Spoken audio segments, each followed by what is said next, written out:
Already? Yeah, but have you not seen it already? Yeah, the understanding was there prior to what supposedly was in the internal book. Yeah. Galen, did you say? Galen or Aristotle. Aristotle. Right. Yeah. Does the Quran say the embryo is created from the menstrual blood, like some of them believed? The Quran doesn't say that, but they believed in it. So how does the Quran filter that erroneous information? Go on. Yeah, I don't know. The Bible didn't filter it. The Bible still says the menstrual blood is like curdling the cheese, how the baby develops. Yeah, so the Bible got it wrong because it's just simply copying the erroneous knowledge of the Greek doctors. The Bible doesn't claim to be infallible on that point. Yeah, but this is what happens when you just copy and paste without actually knowing what the true thing is. Shall I tell you, I'll be completely honest with you. I saw that program where two of the guys from here confronted this I suppose presumably an atheist over a whole series of different things, and he happened to be an embryologist. And he was the person who said to these two chaps, who were well informed, they'd obviously done their research, he said, no, actually, you're completely wrong. That's PJ Myers, okay, and this is right. what I'm talking about already. Why is he debunked? Why is he not? What's wrong with him? Then? Okay, so this is something for you then, as a homework. Yeah, next time. Next time we meet, can you ask PJ Myers, where is the scientific evidence that the bones and the muscles that develop simultaneously we want from primary literature? You know what I can do? Either I can go on Google Images, and I can type in very early embryos. Do that now. And I can go through. I don't have the credit on my phone to do it. It's not going to help you. Have you got it? No, it's not going to help you. Okay, but so do that on your own time. I'm hoping that I will see bones, and then I will see another picture of the same thing with flesh on it. You see, there's two points we're discussing. One is, what does the science say about bones and flesh? Yes. You made a claim that is simultaneous. So did PZ Myers. Okay, right. Yeah. That's where I got it from. So we want evidence from the primary literature where this is the case. It's a simple expectation, so right? I should see it. You should be able to find it, and then we can talk. And I'll then tell you that this is wrong. I will do. Yeah, I'll do that. Because otherwise, I'm talking to you from a position of ignorance until I can. So now, coming back to the Quranic text, the Quranic text doesn't say at this very point whether the muscles are created simultaneously before or after. It simply says it's covering the bones. Okay. Right. So, because in the absence of what exactly is saying simultaneous before or after, you're making a claim that it is talking about before or after when it doesn't tell you. You're making a false assertion. A sequence, okay, I'll do that. Good. So if I can see the sequence of bones and then flesh, I can come back to you and say yes. Yeah, come back. So now the example that you brought from embryology, as you can see, it is not something that you think it's easy to point to as an error in the Quran. Do you have anything else in mind? Then we can just. Well, you know what? Funny enough, there's another debate that I wanted to have, but no, I appreciate what you said. I'll go and have a look at it up. And, is there anything else in science that you think Quran got it totally wrong? Well, I think we've already touched. I don't know if it was you was talking about whether sperm is actually between the rib cage. You've obviously done your research on every single one of these, and you will have a reputation. But whether it's not that, I find it convincing. It's not that. If you think. Yeah, shall we? There's a lot picking up. It's all right. It's okay. If you're convinced that this is what the Quran says is scientifically wrong, you should be able to say, this is why I'm convinced. Okay, yeah. Are you convinced the Quran gets it wrong there? On this one, I'm still convinced. I think logically, I don't think I'm going to find what you've claimed. I think there's going to be a blurring where they're not going to be distinct bones. And no, not bones. Remember, we're not talking about bones again. I'm talking bones. No, bones is something I've already said. Okay. You, to make an assertion, would be very faulty from your part because you haven't got any information whether the flesh is simultaneous before or after from this verse. Maybe I was being too literalist. I saw the words bones, and then I heard encased with flesh. Flesh was put on. Colin, I explained to you already. Yeah. Covering your body with a coat does not in any way suggest to you when this coat was made, the time your body was made, before or after. So you then keep on talking about the same thing about it is simultaneous, is a logical fallacy. Because the Quran doesn't say the flesh was created after. It says simply it was covered with. It's enclothing. Yes. Right. So this example for you cannot make any assertions about scientific mistake in this verse because it doesn't help you with anything. right?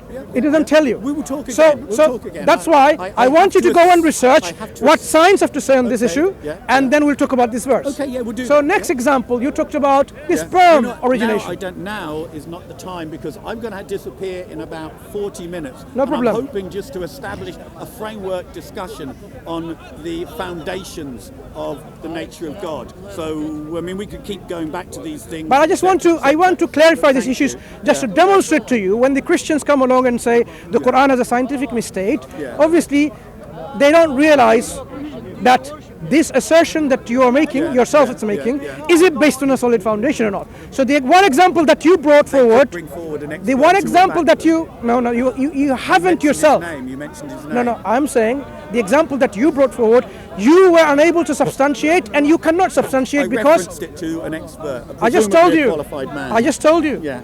Even if you reference to the number one expert in the world, still the verse cannot be mistaken in the eyes of science. Why? Because it doesn't tell you whether it was before, after, or simultaneous. Okay, So you brought a false assertion. Can we leave this one for now? No, what I'm saying, Colin, we leave the embryology. No, not minute. If you think the Quran got something scientifically wrong, it's quite significant. So I'd ask you, is there another example that you want? Is there another example that you want to talk about it? No. Right, not good. right now, but maybe another time. Maybe another time. But one thing I want to take on board from this discussion, that you to bring an error of science in the Quran, you have to really know what you're talking about. Okay. As I've demonstrated to you, your assertion at best is faulty, and at least is false. Do you understand the difference between faulty and false? It depends what sources we take our scientific evidence from. Okay, this is... Don't worry about it. No, Colin. Move on, let's move on. I still... You haven't convinced me. No, Colin... That's not your fault, because you've done a very able job. No, Colin, I'm still at a confusion as to why you're saying, even if I bring... I told you, even if you brought the whole world's scientific community, every single one of them, still... they would not be able to show that the scientific error. Why? Because that verse does not say the flesh is created simultaneously before or after. No. Can we forget No. It's not forgetting. That isn't even the discussion. This is something I said later on to try and develop the debate. Remember, Colin, you said this is a scientific error. I'm saying science cannot help you with identifying an error there, because the verse doesn't talk about when it was created. Was it created before? Look. To make an error is to say, if the science says it's before, and it doesn't say before, it would be an error, right? Okay, according to our contemporary understanding of science. For sure. If the science says after, and the Quran doesn't say after, it would be an error, according to the contemporary understanding of science. If the science says simultaneously, and the Quran doesn't say simultaneously, according to the contemporary understanding of science, that would be an error. Fair enough. But what I'm telling you, and informing you, categorically, this verse does not tell you whether it's before, after, or simultaneous. I'm sure that I could find an array of experts who would probably conflict with your array of experts. So where do we go from there? No, we cannot move on to any discussion at all. The reason being, I don't find you really a reasonable person in terms of the discussion. I said, when something is clothing something, because it doesn't say when this clothing material is made, before, after, and simultaneous, how can you pinpoint an error? You cannot, because it doesn't say when. Even if you brought all the scientists on planet Earth in the discussion. So it doesn't help you at all. Okay, can I say I'm still not convinced by your defense of this Tell me, assertion? give me a reason why, please. Give me a reason why.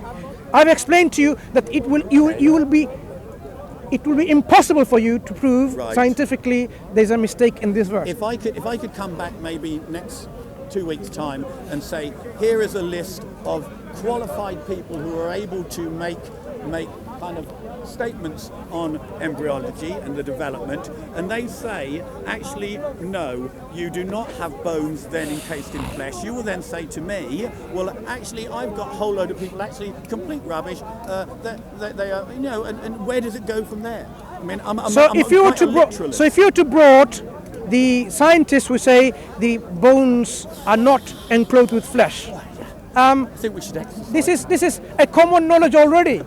The bones are covered with flesh. So you will not you find. Wouldn't be Look. offended if I was not convinced by your. No. What I'm saying is, good luck to you if you do believe in luck. I don't. No, I don't either. Right. So you will not find anyone because it's a common knowledge to us.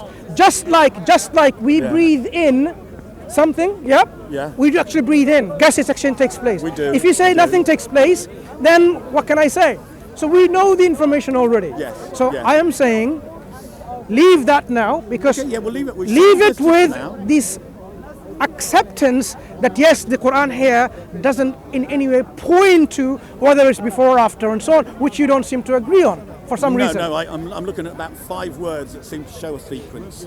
And I find it strange. Anyway, never mind. I'm not convinced. Okay. I don't think you're not convinced, not because of reason and rationality. No. You're convinced for other reasons. Never mind. Leave that. Okay. So we're going to talk about the fundamentals of faith, right? Yeah. Okay. So what do you want to talk about? About God?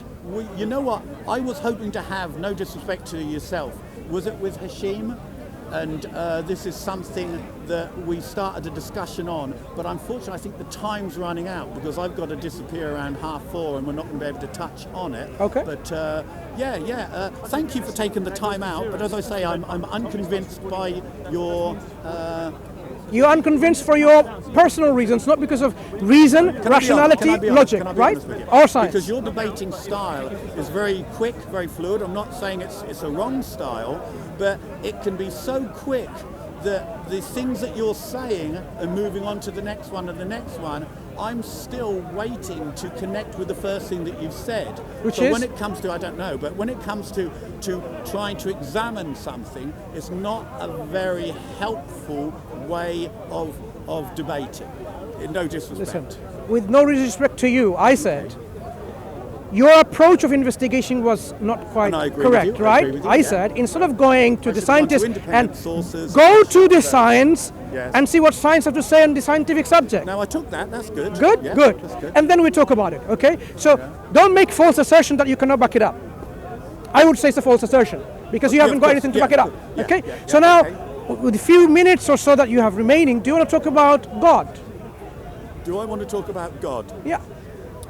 Do you know God? Can I do this? Let's just see, because I'm not going to get time with hash. Do you know what that is? Do you know what that is? I haven't got a clue. You haven't got a clue what that is? No, first time I've seen that picture. Yeah, but do you know what it represents? I haven't got a clue. Is it like a tabernacle? I can just see the word here or something? Yeah. Do you know what's going on here? Have you any idea what that is? You tell me, rather than asking me. No, I'm first of all asking you a question. You can say it's not. You won't be kicked out of school. You won't fail your 11 plus if you don't get it right. This seems to be from the biblical tradition, so Jewish Christian tradition, where angels are like human beings having wings and blah, blah, blah. Yeah. That's what my impression is. The reason I'm surprised is because this is presumably Judaism, Christianity, and the Quran. They draw essentially from the same foundations. We can go into what those foundations are later on, but essentially the people of the book. Okay. And do you know you've heard of Solomon's Temple? Yeah. Okay. Do you know anything about Solomon's Temple? Very little. Do you know what they did in Solomon's Temple? No. What was it? Was it a mosque or like a Methodist? Do you know what a mosque is? First of all, I'm asking the question. No, because you asked. Yeah. Do you know? I'm asking. You can tell me. Okay. What is a mosque? Right, tell me what a mosque is. A mosque is where you worship God. Okay. So technically speaking, a mosque now is associated with Islam. Okay. So when Solomon, he had a place of worship, that is a mosque. Okay. A masjid. Yeah. Where do you know anything about the Holy of Holies and the veil? Do you know any of those? Again, if you don't, look. It doesn't matter. First of all, I want to know what subject you want to talk about. Okay. Do you want to talk about historical remnants? Can you clarify the subject first? We know the subject will become apparent as we move through this. It's easier for me if you tell me what you're discussing. Okay. I want to know whether you're discussing about God, or you're discussing about your dietary laws, or laws to do with morality and ethics. What are you discussing? Okay. We'll get to the nuts and bones of it, but I was going to have this discussion with Hashim. Are you part of Hashim? You can discuss with Hashim, but, what do you want to discuss? Effectively, cutting to the chase, okay, you have a list of 99 names of the attributes of God, the names of God. God has more than 99 names. No, but you have 99 names. I just told you he has more than 99 names. How many names?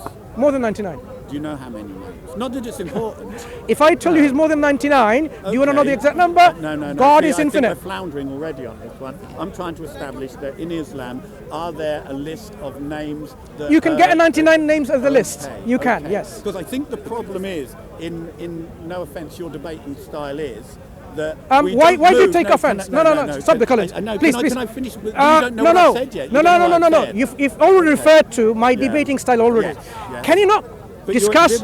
Now. Could you not discuss without referring to my debating style? I could refer to your debating style where I find it very ingenious, insincere, irreasonable. I could just bring up these issues, but I don't want to because it's not going to help the discussion. I was hoping to make progress. No. It is not helpful in a progression of a debate where you start talking about the debating style of your interlocutor, right? Your opponent. Explain why. So I started off by saying 2 or 3 sentences. I wanted to build something that we could discuss on. But if we are debating and we're immediately giving me questions to the things I'm trying to present to you, we're going off tangent and we won't actually be able to concentrate on the topic I'm trying to discuss. And what was the topic? Right, now we can begin. Good. So before we begin, as you realize, as you realize, because you're showing me pictures from here and there out of the blue, without knowing what the topic is, isn't it reasonable for me to sort of ask, as I have done, what subject we're talking about? So then you cannot question my debating style or technique, can you? Because I just wanted to understand from you what topic you're discussing. I think it was also going back to our previous discussion on the embryology, that I find it, maybe it's a personal kind of problem with me, difficult to keep up with the swiftness of your flow to process, no doubt, some of the very important data you're trying to get over to me. So do you want me to be slow with you? I think maybe I'm going to say to you, you tell me when you're finished, and I'll be quiet. And I'll wait until you say, there, I've given you something. Okay. Do you want to respond to it? Very good. Okay, does that sound good? Very good. So now, in fact, I want to talk about the concept of God that we have both. Okay? So let me start with this. We believe as Muslims that God is one and only and unique. He has no likeness whatsoever. He's totally independent, absolute, and he doesn't have any need of his creation to make him God or anything else to make him God. Yeah? So one, only, independent, absolute, there is no likeness with this God. What that means is there is no progeny or there is no lineage about God. He has no father or mother, brother or sister, children, sons and daughters. So this is the God that we Muslims believe in, and we invite you to Christians to come back to the worship of this God, the God of Abraham, Moses, Jacob, Solomon, Jesus and Muhammad, peace be upon them all. What I understand, Christians have a concept of God which is somehow fallen into errors throughout history. They believe in a God, that God is not totally unique. He has another counterpart in terms of likeness with him. He has a son or a father, and there is a Holy Spirit. So there is not one God, there is tri-personal being composing of 3 hypostases in one whatever it is, right? So they communicate with each other, and they have different functional roles, and they are subordinate to each other. That doesn't show me a picture of one God. That shows me a picture of multiple deities working together as one government or one family of God. This is not the belief any of the prophets of the past, whether it's Abraham, David, Solomon, even Jesus or Moses, peace be upon them all, preached. So I would like you to know from you what gives you to accept this concept of God, which has no basis from the prophets and which doesn't make sense rationally, reasonably anyways. Okay. Right. The discussion I wanted to have earlier on was about the foundations of what we believe. And I wonder if I could ask you, just don't go any further than just yes or no. These are fairly simple ones about the nature of God. Do you believe God exists? Of course. God is one? Of course. God is creator? Yeah. God is incorporeal? What does it mean? He's not in flesh, incorporeal spirit. We can pass on not pass. Not pass. Okay, if we believe God is unlike anything, so how can you say he is incorporeal or corporeal? That probably means he's unlike anything. Let's move on from that. Okay. God is omnipotent. He has power over all things. No, omnipotence in our understanding is he has power over all things. There's no one more powerful than God. Omniscient, all-knowing. Yes, there's no one more knowledgeable than him. He's all knowledgeable. Is God omnipresent? What does it mean, omnipresent? Okay. How do you take that? Omnipresent means his presence is everywhere. No, of course we don't believe he's omnipresent because we believe God's knowledge